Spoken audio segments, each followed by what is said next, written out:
So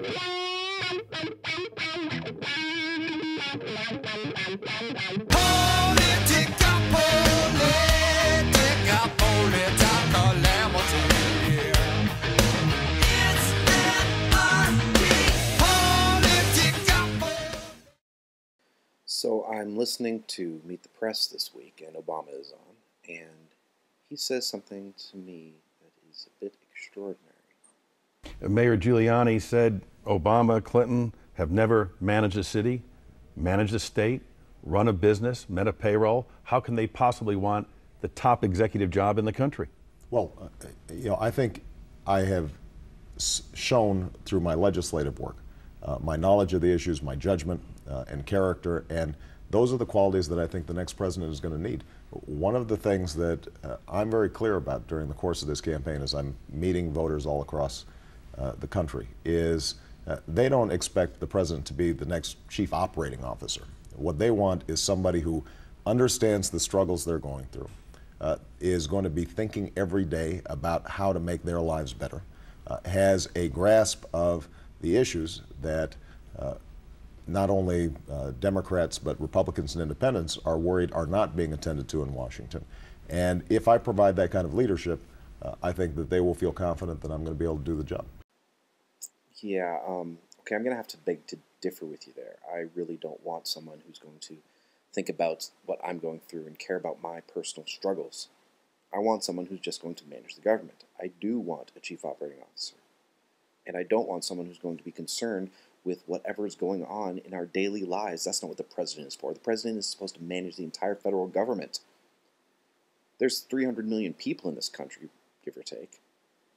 And you can't take care of all of them. That's why we have state governments. That's why we have county governments and municipal governments.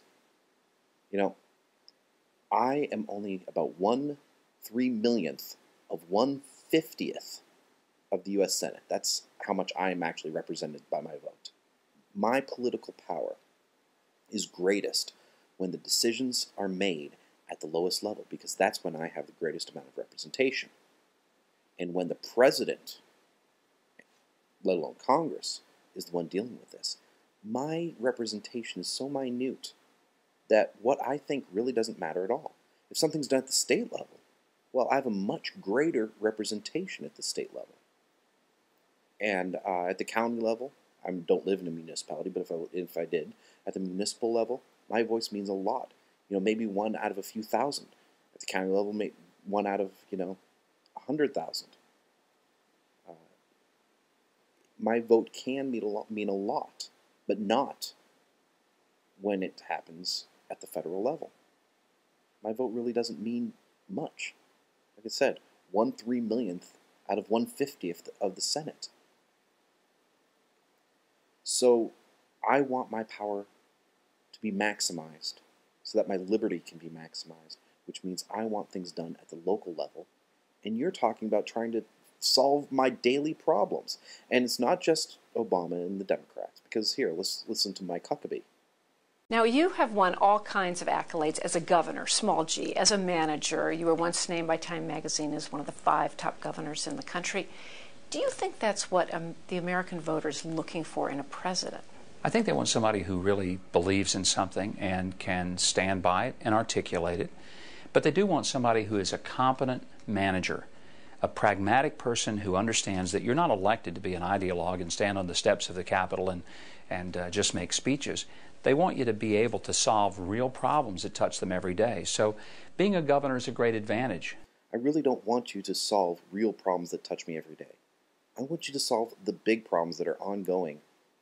I don't want you to care about my little problems. I can care about my little problems. I can call my state legislature or county councilman if I have little problems that government needs to deal with. You're the president. And yes, I want you to be a competent manager, but you know what? I also want you to be an ideologue. Because an ideologue is someone who's going to understand the principle that you shouldn't be involved in my little problems that touch me every day. I don't know, maybe I'm reading too much into this. But I still just want the president to just stay out of our lives.